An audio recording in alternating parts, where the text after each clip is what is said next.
All, I M Sanju. UK പോലുള്ള ഒരു രാജ്യം എങ്ങനെയാണ് ഒരു എക്സ്പെൻസീവായി ഒരു സ്കിൽഡ് മൈഗ്രേഷനിൽ മാറിയത് എന്നാണ് ഈ ഒരു വീഡിയോയിൽ നമ്മൾ ഷെയർ ചെയ്യാൻ പോകുന്നത്. കുറച്ച് വർഷം മുമ്പ് നമ്മൾ നോക്കുവാണെങ്കിൽ ഏറ്റവും കൂടുതൽ നെറ്റ് മൈഗ്രേഷൻ നടന്ന ഒരു രാജ്യങ്ങളിലൊന്നാണ് UK. പക്ഷെ ഇപ്പം നമ്മൾ ആ ഒരു സർക്കംസ്റ്റാൻസ് മോണിറ്റർ ചെയ്യുവാണെങ്കിൽ ഒരിക്കലും നെറ്റ് മൈഗ്രേഷൻ അത്ര കണ്ട് പോസിബിൾ ആകാത്ത ഒരു രാജ്യമാണ് UK ആകുന്നത്. ലേറ്റസ്റ്റ് അപ്ഡേഷൻ പ്രകാരം നമ്മൾ നോക്കുവാണെങ്കിൽ സ്റ്റുഡൻ്റ് ആയിട്ട് ഒരു വ്യക്തി ഇപ്പം UK വരുവാണെങ്കിൽ ആ വ്യക്തിക്ക് ഒരിക്കലും അവരുടെ ഒരു ജോബ് സ്റ്റാറ്റസ് സ്വിച്ച് ചെയ്യാൻ പറ്റത്തില്ല. അതായത് ചുരുക്കി പറയുകയാണെങ്കിൽ സാധാരണ സ്റ്റുഡൻസ് ഒക്കെ ചെയ്യുന്നത് അവർ UK എത്തിയ ശേഷം അവരുടെ വിസ ചേഞ്ച് ചെയ്യും. ഒന്നെങ്കിൽ ഒരു വിസയിലോട്ടോ അല്ലെങ്കിൽ അവരുടെ വിസ തന്നെ വേറെ ഏതെങ്കിലും ജോബ് സ്റ്റാറ്റസിലോട്ട് അവർ മാറ്റാറാണ് പതിവ്. ആ മാറ്റുന്നത് കൊണ്ട് ഉദ്ദേശിക്കുന്നതെന്ന് പറയുന്നത് കെയർ ഗിവർ ആയിട്ട് വരുന്ന ഒരു വ്യക്തി ഡിപ്പെൻഡൻസിനെ കൊണ്ടുപോകാറുണ്ട്. പക്ഷെ ഇപ്പോഴത്തെ സിനറിയോ അനുസരിച്ച് സ്റ്റുഡൻറ് വിസയായിട്ട് വന്നാലും കെയർ വിസയായിട്ട് വന്നാലും അവർക്ക് അവരുടെ ഡിപ്പെൻസിനെ കൊണ്ടുപോകാൻ പറ്റില്ല എന്നുള്ളതാണ്. ഇതിനൊക്കെ പുറമെ ഏറ്റവും ഡിഫിക്കൽട്ടായിട്ട് UK ഇപ്പം ഫേസ് ചെയ്യുന്ന UK പോകുന്ന ഫ്രഷേഴ്സ് ആയിക്കോട്ടെ, അവിടെ ഓൾറെഡി വർക്ക് വിസയ്ക്ക് വേണ്ടി വെയിറ്റ് ചെയ്യുന്ന വ്യക്തികളായിക്കോട്ടെ, അവർ ഏറ്റവും കൂടുതൽ ഫേസ് ചെയ്യാൻ പോകുന്നതും ആയിട്ടുള്ള ഒരു കാര്യമാണ് സാലറി ത്രെഷോൾഡ് എന്ന് പറയുന്നത്. ഈ സാലറി ത്രെഷോൾഡിനെ കുറിച്ച് നമ്മൾ മനസ്സിലാക്കുകയാണെങ്കിൽ, നമ്മൾ ആദ്യം ഒന്ന് നോക്കുവാണെങ്കിൽ നമുക്ക് മനസ്സിലാവും ഓക്കെ ഇത് അത്ര പ്രശ്നമില്ല എന്ന് വിചാരിക്കും. പക്ഷേ ഏറ്റവും കൂടുതൽ ആൾക്കാർ ഡിഫിക്കൽട്ടി ഫേസ് ചെയ്യാൻ പോകുന്ന ഒരു കാര്യമാണ് സാലറി ത്രെഷോൾഡ്. ഈ ഒരു ഏറ്റവും കൂടുതൽ അഫക്റ്റ് ചെയ്യാൻ പോകുന്നത് MBA അല്ലെങ്കിൽ മാനേജ്മെന്റ് ഫീൽഡിലുള്ളവരാണ് ഏറ്റവും കൂടുതൽ ഈ ഒരു സാലറി ത്രെഷോൾഡിന്റെ വിക്ടിംസ് ആകാൻ പോകുന്നത്. ഒരു എക്സാമ്പിൾ ആയിട്ടാണ് എന്താണ് ഈ സാലറി ത്രെഷോൾഡ് അല്ലെങ്കിൽ ഇതിന്റെ പ്രോസസ്സ്, അങ്ങനത്തെ കാര്യങ്ങൾ നമുക്ക് മനസ്സിലാക്കിയ ഏറ്റവും ഒരു സിമ്പിൾ വേ എന്ന് പറയുന്നത്, ഒരു വ്യക്തി ഇപ്പം UK ഒരു സ്കിൽഡ് മൈഗ്രേഷൻ പോസിബിൾ ആകാൻ വേണ്ടി നിൽക്കുന്നു അല്ലെങ്കിൽ പ്രോസസ്സിങ്ങിലാണ്. അന്നേരത്തെ ആ വ്യക്തിക്ക് ഗവൺമെന്റിന് ഓൾറെഡി ഒരു ഫീ പേയ്മെന്റ് അടയ്ക്കേണ്ടി വരും. നിയർലി നമുക്കൊരു 4-5 ലക്ഷം രൂപ അല്ലെങ്കിൽ 6-7 ലക്ഷം, ഒരു 10 ലക്ഷത്തിനകത്താണ് ഗവൺമെന്റിന് ഈ വ്യക്തി ഇന്ത്യയിൽ വച്ച് തന്നെ അടയ്ക്കേണ്ടി വരുന്ന ഒരു എമൗണ്ട്. ഓൾറെഡി ഒരു വ്യക്തി ഇവിടെ നിന്ന് പോകുമ്പോൾ തന്നെ ഗവൺമെന്റ് ഫീസായിട്ട് ഒരു 8,500 പൗണ്ട് അല്ലെങ്കിൽ ഒരു 6,500 പൗണ്ടാണ് അടയ്ക്കേണ്ടി വരിക. അത് ഡിപ്പെൻസ് ആ വ്യക്തിക്ക് കിട്ടുന്ന വിസ അനുസരിച്ചാണ്. അതിനു പുറമെ അവിടെ ചെന്നിട്ട് IHS എമൗണ്ട് നമ്മൾ പേ ചെയ്യേണ്ടി വരും. ആ ഒരു IHS എമൗണ്ട് പേയ്മെന്റ് ചെയ്യുന്ന സമയത്ത് നമ്മൾ പോകുന്നതെന്ന് വെച്ചാൽ ഫാമിലി ആയിട്ടായിരിക്കും, ഒരു കുട്ടി അല്ലെങ്കിൽ 2 കുട്ടി, നമ്മളെല്ലാം ഫാമിലി ആയിട്ട് പോകുന്ന സമയത്ത് ഓരോ വ്യക്തികൾക്കും IHS എമൗണ്ട് ഇൻഡിവിജ്വൽ ആയിട്ട് നമ്മൾ പേ ചെയ്യേണ്ടി വരും. അപ്പോൾ എങ്ങനെ പോയാലും ഒരു വ്യക്തിക്ക് തന്നെ ഒരു 10-16 ലക്ഷം രൂപയാണ് ഈ ഒരു രീതിയിൽ പോകുന്നത്.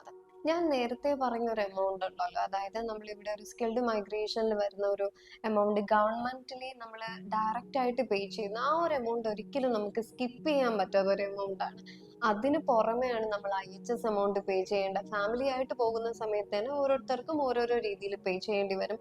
അതിന് പുറമെയാണ് നമ്മളൊരു ഏജൻസി ത്രൂ ആണ് പോകുന്നതെങ്കിൽ ആ ഒരു ഏജൻസിയുടെ ഫീ എല്ലാം കൊണ്ട് എങ്ങനെ പോയാലും ഒരു വ്യക്തി പോകുന്നതിന് തന്നെ ഒരു 25-30 ലാക്സ് തന്നെ ആകും. ഒരു IT വിസ സീക്കേഴ്സ് ആണ് നിങ്ങളെങ്കിൽ നിങ്ങൾക്ക് ഓൾറെഡി ഗവൺമെന്റിൽ അടയ്ക്കേണ്ടി വരുന്ന എമൗണ്ട് എന്ന് പറയുന്നത് ഒരു ഹ്യൂജ് പൗണ്ടാണ് അടയ്ക്കേണ്ടി വരുന്നത്. അതിന് പുറമെയാണ് നിങ്ങൾക്ക് IHS എമൗണ്ട് പേ ചെയ്യേണ്ടി വരുന്നത്.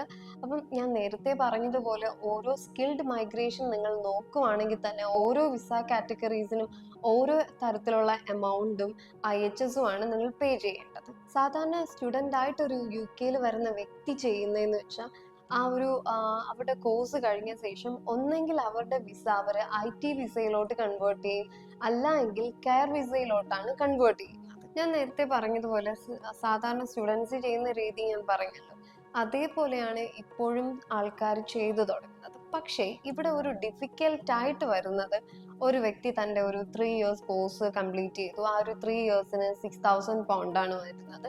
അതിനുശേഷമാണ് PSW ചെയ്യുന്നത്. PSW ചെയ്യുന്നു, അല്ലെങ്കിൽ നാട്ടിൽ പഠിച്ചു കഴിഞ്ഞ ശേഷം നാട്ടിലോട്ട് പോകുന്നു. നാട്ടിലോട്ട് പോയിട്ട് വീണ്ടും ഏതെങ്കിലും ഒരു വിസയ്ക്ക് ശ്രമിക്കുന്നു.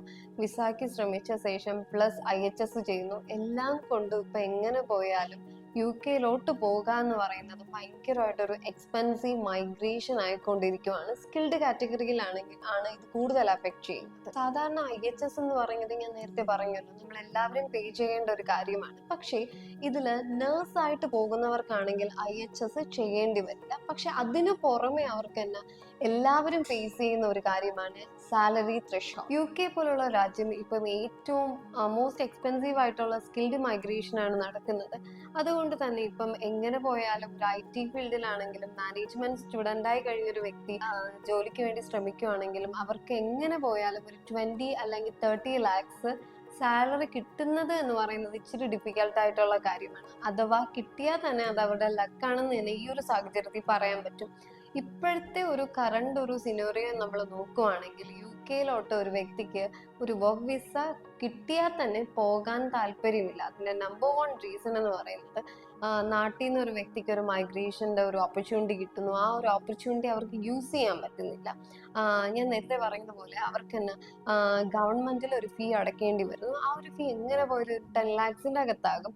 അതിന് പുറമെയാണ് അവർ IHS നിൽക്കുന്ന അത്രയും വർഷം IHS എടുക്കുക, അവർ ഡിപ്പെൻഡന്റിനെ കൊണ്ടുപോകണമെങ്കിൽ അവർക്ക് വേണ്ടിയിട്ടുള്ള IHS എടുക്കാം. ഈ എല്ലാ റീസണാലും തന്നെ അവർക്ക് തന്നെ മുന്നോട്ട് ഇപ്പോഴത്തെ സാഹചര്യത്തിൽ UK ഒരു വിസ അല്ലെങ്കിൽ ഒരു ഓപ്പർച്യൂണിറ്റി കിട്ടുവാണെങ്കിൽ വേണ്ട എന്ന് പറയേണ്ട ഒരു സാഹചര്യത്തിലോട്ടാണ് നമ്മൾ എല്ലാവരും പോയിക്കൊണ്ടിരിക്കുന്നത്. ഈ ഒരു അപ്ഡേറ്റ് എന്തായാലും UK മൈഗ്രേറ്റ് ചെയ്യാൻ ആഗ്രഹിക്കുന്നവർക്ക് ഏറ്റവും യൂസ്ഫുൾ ആയ ഒരു കാര്യമായിരിക്കും. ഇങ്ങനത്തെ പുതിയതായിട്ടുള്ള അപ്ഡേഷനായി നിങ്ങൾക്ക് ഞങ്ങളുടെ പേജ് ഫോളോ ചെയ്യാം.